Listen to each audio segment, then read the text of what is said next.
जीवनामध्ये अनुभवाची अत्यंत आवश्यकता आहे. ज्याच्या जीवनामध्ये अनुभव नाही त्याचं जीवन काही खरं नसतं. म्हणून जगद्गुरु तुकोबाराय आपल्या जीवनातली अनुभूती व्यक्त करतात. अनुभव आले अंगा ते या जगाते तसे, ते या जगाते तसे, ते या जगाते तसे. अनुभव आले अंगा ते या जगाते तसे, ते या जगाते तसे, ते या जगाते तसे.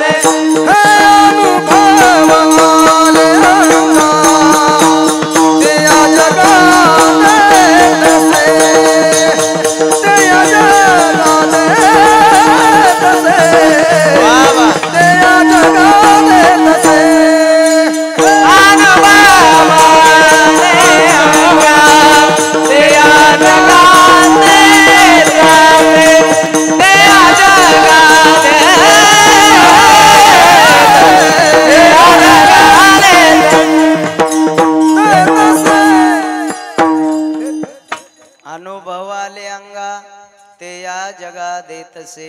संतांना जो अनुभव आला तो अनुभव संत तुमच्या माझ्या समोर प्रगट करतात. गोड वातावरण आहे पहा, मंडप सुद्धा चांगला आहे आणि सिस्टम सुद्धा चांगलं आहे. स्वयंपाक सगळ्याला येत नसतो पण कसा झाला कळत असतो पाय. चांगले पण मस्त आहे, पण जर सग जीव काढू राहिला काय हायवे गेली काय कार्यकर्ते आहे ना, कार्यकर्ते तर नवतरुण आहे बरं सगळे. आणि खरंच महाराज परमार्थात तरुण माणसाची आवश्यकता आहे.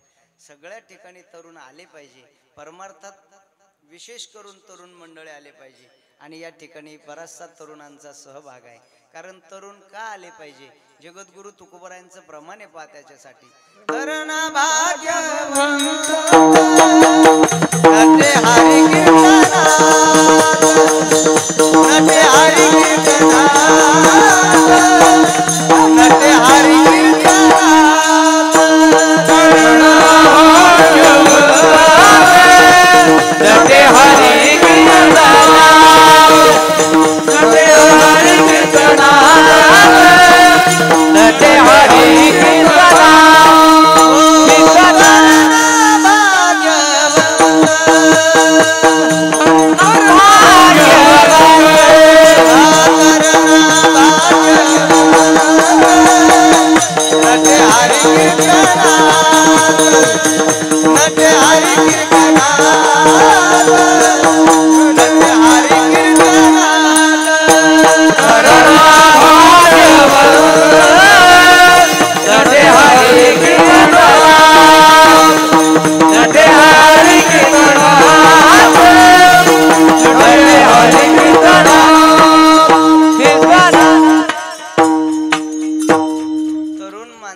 परमार्थाकडे आलं पाहिजे. जगद्गुरु तुकाराम महाराज म्हणतात तरणा भाग्यवंत नटे. नटे म्हणजे शोभे. तरुण माणूस कीर्तना भजनामध्ये शोभून दिसतो. याचा अर्थ म्हाताऱ्यानं घरीच राहा असा लावू नका, पण तरुणांनी परमार्थाकडे आलं पाहिजे. आणि या सप्ताहामध्ये तरुणांचा आणि अग्रगण्य भाग आहे. उत्तर भगवान परमात्मा ही सेवा तरुणांच्या माध्यमातून करून घेऊ. कारण महाराज जगात कोणतंही व्यासपीठ असू द्या, कोणतं जरी व्यासपीठ असलं तर कोणत्याही व्यासपीठावरचा वक्ता बोलत असताना एकच बोलतो, या देशाला तरुणाची सक्त गरज आहे. मला सांगा, देशाला जर तरुणाची गरज आहे तर कीर्तनकाराला म्हातारी कड्यावर घेणे का नको? वाजू शकते कमी राहू देतो. देशाला जर तरुणाची गरज आहे तर कीर्तनात सुद्धा तरुण आला पाहिजे. छत्रपती शिवाजी महाराजांनी तेच केलं महाराज. एक एक तरुण मावळा जोडला आणि हिंदवी स्वराज्याची संस्थापना तरुणांच्या माध्यमातून उभं केली. जर तरुण मुलं जर छत्रपती शिवाजी महाराजांच्या सान्निध्यात गेले नसते तर कदाचित हे हिंदवी स्वराज्य स्थापन झालं नसतं. म्हणून तरुणांची कीर्तनात सुद्धा गरज राहू दे. आता नाही जमते. तरुण मुलांचा यामध्ये सहभाग आहे म्हणून त्यांच्याही चरणी नतमस्तक होतो. आणि तरुणांच्या पेक्षा हे बारकाली बी भरपूर आहे. पाहिजे कोणी काल दगड मारायला इकडे बाहेर पिवळ्या शर्टावाले इकडे पाय भारी ना ते. इकडे पहा ना, माझ्यासारखं बारीक आहे ना, बारीक भारीच राहते. इकडे कर तोंड, इकडे कर तोंड, असं कर, इकडे तोंड, इकडे सर. कीर्तन इकडे तिकडे तोंड करून दगड आणतात ते. लेकर कीर्तनात असली पाहिजे पण कीर्तनामध्ये त्यांच्यामुळे विक्षेप नसला पाहिजे. कीर्तनात मुलं असलीच पाहिजे पण कसं असतं गणेश भाऊ, शहाणा मिस्त्री जर घराचं बांधकाम करत असणार, शहाणा मिस्त्री म्हणतो मी, घराचं जर बांधकाम करत असला, 2-4 सवताल्या विटा लावल्या की 1-2 तुकडे लावतो पा. काय म्हणतो मी? शहाणा मिस्त्री घराचं बांधकाम करत असला, 2-4 सवताल्या विटा लावल्या की 1-2 तुकडे लावतो. तुकडे काऊन लावतो? तुकडा वाया जात नाही, पहिला फायदा, आणि भीत फिट्ट बसते दुसरा फायदा. तसं 2-2 माणसाच्या मध्ये 1-1 लेकरू घेऊन बसलं ना, कीर्तनाला विक्षेप होणार नाही एक, आणि कीर्तन तुम्हाला चांगलं ऐकता येईल आणि त्यांना सुद्धा कीर्तन कळत. म्हणजे आता यांचेच बसले माणसं, लांब बसले, हे कीर्तनकाराच्या समोर बसले, इथं जास्त विक्षेप झाला तर बोलता येत नाही. बरं, तिथून यांना कोणी सांगू शकत नाही, मग अति विक्षेप होतो. 2-2 माणसाच्या मध्ये 1-1 लेकरू घ्यायचं, कीर्तनही व्यवस्थित ऐकता येतं आणि त्यांना ऐकता येतं. त्यांना घरी ठेवू नका बडबड करतात म्हणून, इकडं आणा, येऊ द्या. आज नाही कळणार, उद्या कळन, 4 रोजानं कळन, 4 वर्षानं कळन, 10 वर्षानं कळन, कळालं पाहिजे. आणा, पण 2-2 माणसाच्या मध्ये 1-1 बसवा, नाही तर 2-2 माणसं उठून इकडं बसा, उद्यापासून करा. आणि बोलायला लागलं मारायचं नाही, जागीच चिमटा घ्यायचा, म्हणजे विक्षेप होत नाही. आणि कीर्तनकाराला कीर्तनात विक्षेप झाला म्हणजे कीर्तनी विक्षेपतेची पै मरण, वक्त्याला मरण प्राय दुःख होत असते याच्यात जर विक्षेप झाला तर.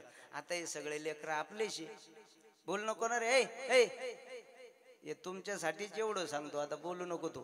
आता तू म्हणशील मग तू कसा बोलू राहिला बा, मी काही फुकट नाही बोलत येड्या, बोलू नको आता. जगद्गुरु तुकोबराय आपल्या जीवनातली अनुभूती व्यक्त करतात. जगद्गुरु तुकोबराय म्हणतात, आम्हा हरीच्या दासांना त्रैलोक्यात जीवन जगत असताना कोणत्याच प्रकारची भीती वाटत नाही. इकडे लक्ष द्या एक तासभर. भीतीच वाटत नाही असा माणूस या जगात नाही. भीतीचे प्रकार शास्त्रकारांनी सांगितले बघा. कोणाला कोणाला कशाची भीती वाटते शास्त्रकार सांगतात. भोगे रोग भयम, कुलेच्युत भयम, माने दैन्य भयम, रिपुजरयात भयम, शास्त्रे वादे भयम, काये कृतांतात भयम. हे भीतीचे प्रकार आहे. भोगे रोग भयम, कुलेच्युत भयम, माने दैन्य भयम, रिपुजरयात भयम, शास्त्रे वादे भयम, काये कृतांतात भयम. समजलं तर नसेल ना काही, मी सोपं करून सांगतो. म्हणजे जगतामध्ये भीती वाटत नाही असा एकही माणूस या जगात नाही. पण त्याच युगात वावरणारे संत जगद्गुरु तुकोबाराय म्हणतात, आम्हा हरीच्या दासांना त्रैलोक्यात जीवन जगत असताना भीती वाटत नाही. मग भीती वाटत नाही असा माणूस या जगात नाही. प्रत्येकाला भीती वाटते. भोगे रोग भयम, म्हणजे भोगी माणूस असला की त्याला रोग होण्याची दाट शक्यता आहे. कुलवान माणूस असला कुलच्युत होण्याची भीती आहे. पदवान माणूस असला पदच्युत होण्याची भीती आहे. पैलवान माणूस असला कोणीतरी मला कुस्तीत पराजित करील याची भीती आहे. श्रीमंत माणूस असला कोणीतरी अर्ध्या रात्री घरावर दरोडा टाकन याची भीती आहे. तरुण माणूस असला म्हातारं होण्याची भीती आहे. अजून सांगू, कशाचीच भीती नसली याच्यापैकी तर एक ना एक दिवस आपल्याला मरायचंय याची काय भीती आहे. मग भीतीच नाही असा माणूस या जगात नाही. आणि तरी तुकोबराय म्हणतात, आम्हा हरीच्या दासा काही भय नाही त्रैलोकी. प्रत्येक माणसाला भीती. भोगे रोग भयम, भोगे रोग जोडून आदिले आणि अरुचिते हो गाता सकळा पासोनी, अरुचिते हो गाता सकळा पासोनी. भोगे रोग जोडून आदिले आणि अरुचिते हो गाता सकळा पासोनी, अरुचिते हो गाता सकळा पासोनी. महाराज म्हणतात, भोगे रोगा जोडून दिले अनेका, आरुचिते हो काता सकळा पासून. महाराज म्हणतात, भोग आला की त्याला जोडून रोग आला. 32 लाखाची गाडी घेतली एका माणसानं, इनवा 32 लाखाची. घेतल्या ते काचन ते कपडे व आतून त्याला कापडन ते तसेच होते. मी भेटलो, म्हणलं का हो, काही मजा आहे बाबा तुमची, एवढी मोठी गाडी, एवढ्या उन्हाळ्यात येशी लावली तर गरकन डोळा लागत असं नाही का बसल्या बसल्या. तो म्हणे महाराज कशाचा डोळा लागतो. म्हणलं कस काय हो, किती आनंदाची गाडी आहे, किती मस्त गाडी आहे, 32 लाखाची गाडी आहे, किती नरम सीट आहे, मस्त बसल्या बसल्या गोड वाटत असेल. तो म्हणे बसल्या बसल्या गोड नाही वाटत म्हणे. मग म्हणलं बसताच येत नाही म्हणे. कस काय म्हणे, मूळ व्याज झाला. भोग आहे, भोग 32 लाखाची गाडी आणली पण गाडीत बसता येत नाही. भोग आला पण त्याच्या बरोबर रोग आला. भोगे रोगा जोडून या दिले आणि का. हो चालला पहा आता हो गाडी आणायला. मोठे चुळबुळ करते पाहे. भोग आला की रोग आला. भोगे रोगा जोडून या दिले आणि का. आरुचिते होका आता सकाळपासून भोगे रोग भयम. साखर कारखान्याचा डायरेक्टर म्हणून नियुक्ती झाली एका माणसाची. हो साखर कारखान्याचा डायरेक्टर झाला, नियुक्ती झाली, आनंद झाला त्याला. बदनापूरच्या बस स्टँडवर आला, 25 किलो पेढे घेतले आणि सगळ्या गल्लीनं वाटत वाटत आला. घ्या पेढे, आता राहू द्या बरं, काही म्हणू नका कोणाला, हा बसा फक्त. कोणाला बोलणं चालत नाही, दिवसमान वाईट आले. कीर्तनकारांना बी बोला जाऊ नये. घडीभर आपलं करा जाऊ शेवा, गपचिप घर गाठा जाऊ. एक तर ते पुन्हा चालू आहे पा लाईव्ह. ही मोठी आफत आली. सगळं अवघडच झालं महाराज. बोला तर ती खुणं